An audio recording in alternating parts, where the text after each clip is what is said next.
Bonjour, dans cette vidéo, nous allons voir comment gérer les versions avec Git.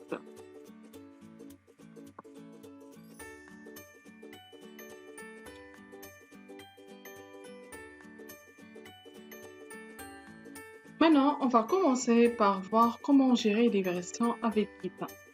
Donc, notre système d'exploitation, c'est Ubuntu. J'ai ouvert la console Shell.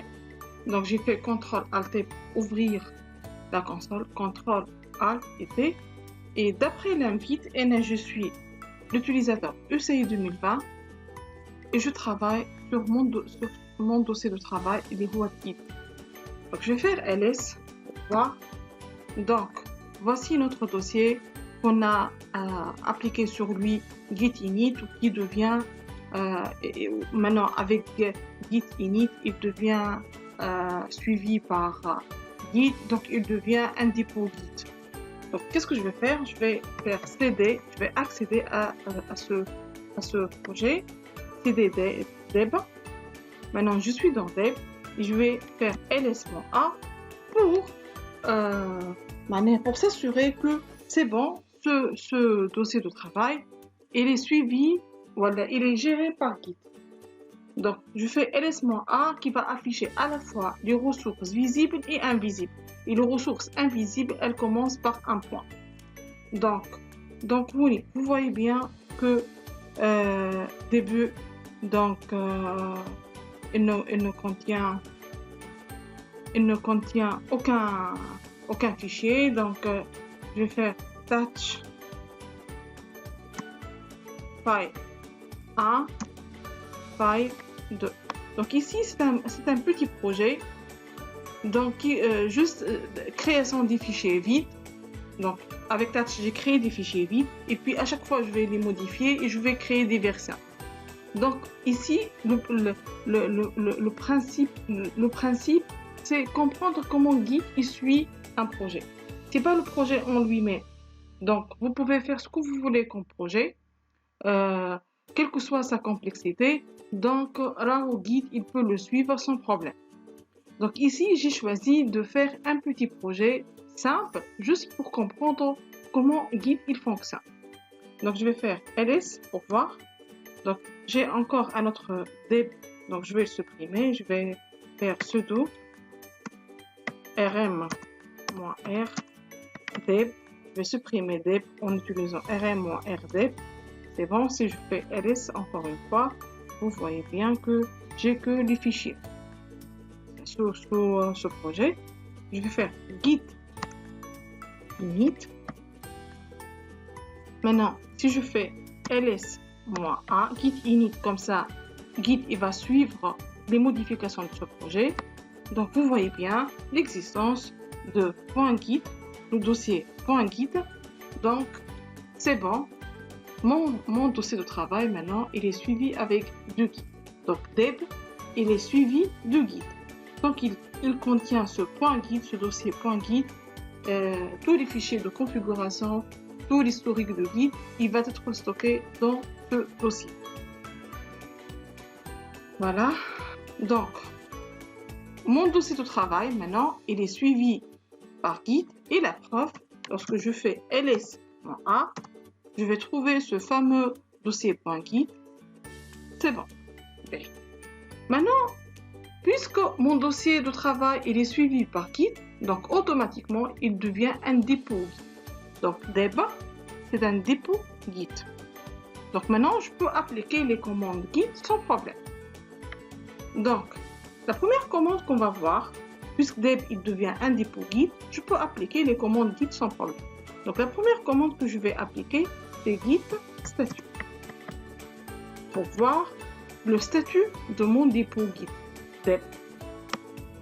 Voilà, vous voyez bien que les fichiers, ils prennent la couleur rouge. Ça veut dire quoi? Donc, ça veut dire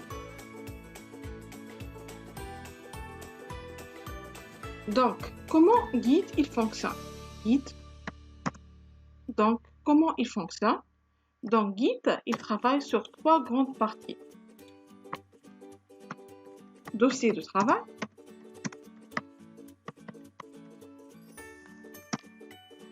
l'étape dernière index, l'étape version. Donc, lorsqu'on fait des modifications, donc ils vont être mis au départ dans le dossier de travail. Et les modifications avec Git statut, ils prennent la couleur rouge. Donc mes modifications pour le moment, ils sont placées ici. Et la preuve,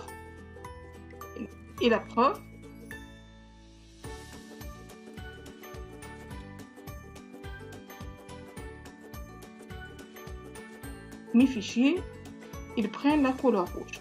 Qu'est-ce que je veux faire? Moi, je veux que ces modifications, ils se placent maintenant dans la partie index, la partie intermédiaire. Je veux placer les modifications dans la partie index. Cette partie, elle permet aux programmeurs, aux propriétaires de projet de prendre la décision finale. Est-ce que vraiment ces modifications, ce sont des versions? Voilà, j'annule tout ce travail et je retourne à mon dossier de travail pour faire le reste. Donc, c'est une pause. Je réfléchis. Est-ce que ces modifications, vraiment, elles sont des versions? Voilà, j'annule tout ça et je retourne à faire le reste de mon travail dans cette zone. Donc ici, il faut être juste un temps pour prendre la décision. Voilà, donc les modifications de dossier de travail, je vais les mettre dans index. Comment je vais faire? Donc, je vais utiliser git add, et la commande. Et puisqu'on a plusieurs modifications, on a 2 fichiers modifiés, donc je vais utiliser l'option -A. Voilà. Donc, CTRL-L. Donc, on a git statut pour savoir l'état des modifications. Est-ce qu'ils sont dans le dossier de travail? Voilà, ils sont placés dans l'index. Voilà, ils sont passés dans version. Et puis, on a trouvé que les fichiers en rouge, ça veut dire ils sont encore dans le dossier de travail. Donc, qu'est-ce qu'on a fait? On a utilisé la deuxième commande, il y a git add -A pour placer les modifications qui ont été placées au début dans le dossier de travail. Ils vont devenir ici, ils vont être mis ici dans l'index. Donc, un peu de temps de pause pour que le programmeur, voilà, le développeur soit convaincu que ces modifications, ce sont des versions. Si elles ne sont pas des versions, il peut les supprimer et il retourne à son dossier de travail pour terminer le reste du travail. Voilà. Donc, git add, maintenant, les modifications, ils sont placées dans index. Donc, si je répète git statut, vous voyez bien que les fichiers, ils prennent la couleur verte. Ça veut dire quoi? Ça veut dire que les modifications, elles sont maintenant transportées vers index. Maintenant, je suis convaincue que ces modifications, ce sont une version. Donc, qu'est-ce que je vais faire? Je passe à une troisième commande. Il y a git commit -m et puis je donne le message de la version. Création des fichiers vide. Il faut toujours donner un message vraiment qui explique l'état de la version. Voilà. Donc si je fais git statut pour voir l'état de mon dépôt git dev, vous voyez bien que rien à valider, la copie de travail est propre. C'est bon? Donc maintenant, qu'est-ce qu'on a fait? Si on retourne à notre bloc-notes, maintenant les modifications, ils deviennent une version. Ils deviennent une version. Voilà. Donc, si les modifications ne sont pas placées encore sur l'index, donc le couleur rouge. de guide statut. Ici, couleur vert. Et ici, rien à mentionner, rien. Donc, lorsque j'utilise la commande git statut. Voilà. Donc, je répète, dans git statut, pour savoir l'état de votre dépôt Git, dans notre cas actuel, dep. Donc, git add -grand A pour transporter les modifications du dossier de travail dep vers l'index. Voilà, indexer les modifications. Je veux dire, avec git add -a, c'est indexer les modifications. Ou git commit -m avec un message, c'est la création d'une version pour ces modifications. Voilà. Donc si je répète d'abord, git statut, on n'a rien, tout est validé, on a créé une version. Si je mets maintenant la nouvelle commande git log pour consulter les différentes versions sur ce projet, donc vous voyez bien qu'on a une version, et l'identifiant, c'est son identifiant, qu'il a fait user A, son email, quand cette version a été créée, et le message accompagnant qui donne une idée si j'ai d'autres collaborateurs qui travaillent avec moi, lorsqu'ils consultent cette version, ils savent qu'est-ce que j'ai fait dans cette version. J'ai créé des fichiers vides dans cette date. Qui a créé cette version? Et en plus, l'identifiant de cette version. B, on va ajouter une nouvelle version. Donc, kiff, on va suivre la même démarche. On a un dossier de travail, on fait les modifications, on les passe à index.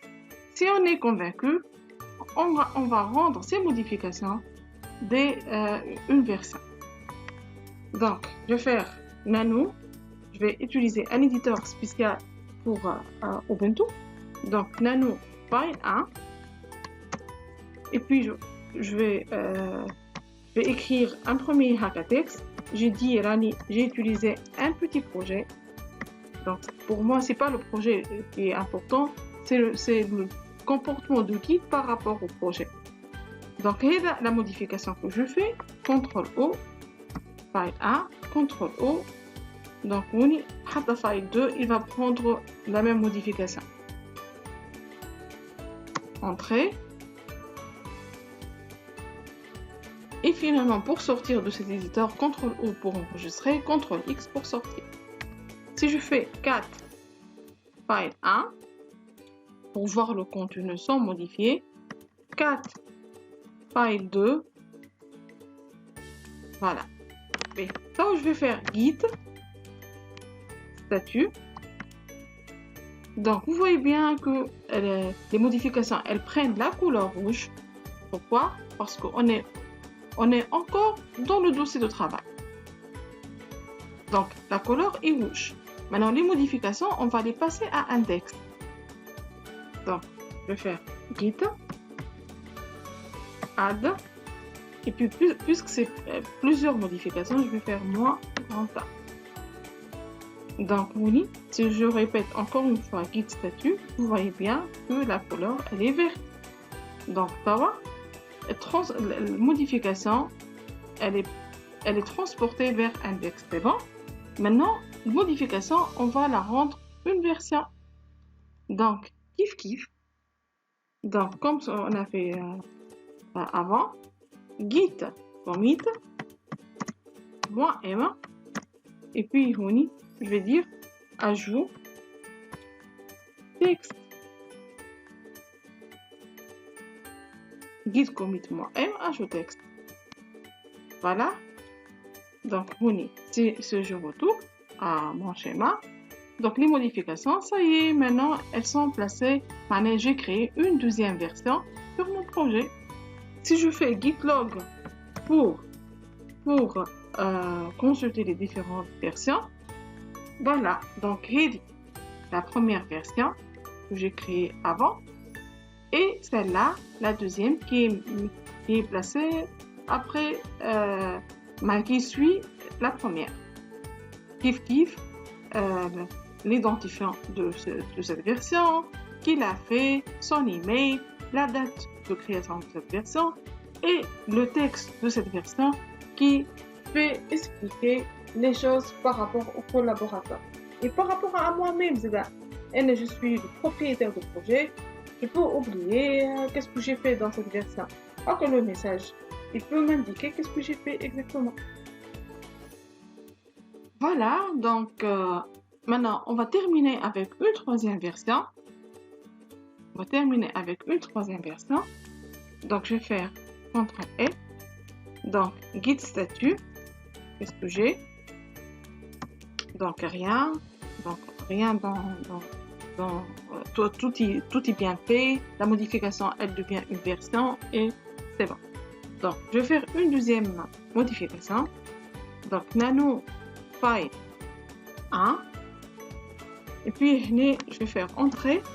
Et puis, 1, 2, 3, 4, 5, 6. Je vais ajouter des valeurs numériques. CTRL-O, file 1, CTRL-O, et file 2, il va prendre les mêmes modifications aussi. Oui.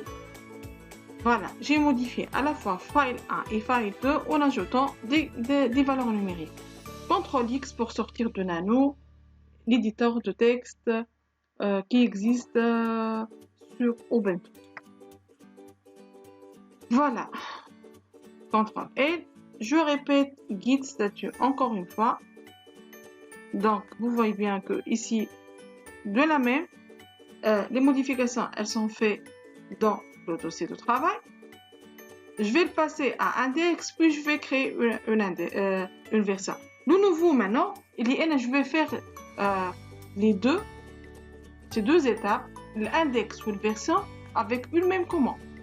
Je ne vais pas ajouter les modifications, en fait l'index, et puis créer la version. Non, je vais faire ces deux étapes dans une même commande. Donc, si je suis sûr de cette modification, donc je peux faire la chose suivante. Je vais faire git.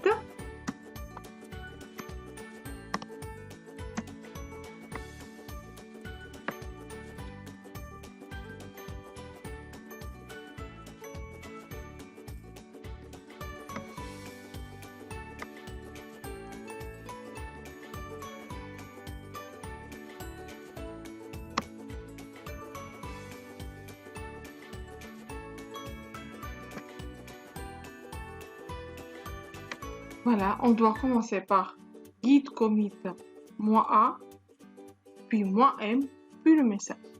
Et comme ça, on va ajouter les modifications à la fois à l'index et créer la version. Git commit -a, -m et le message.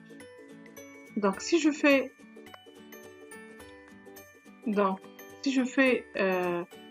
git log pour avoir une idée sur les versions que j'ai.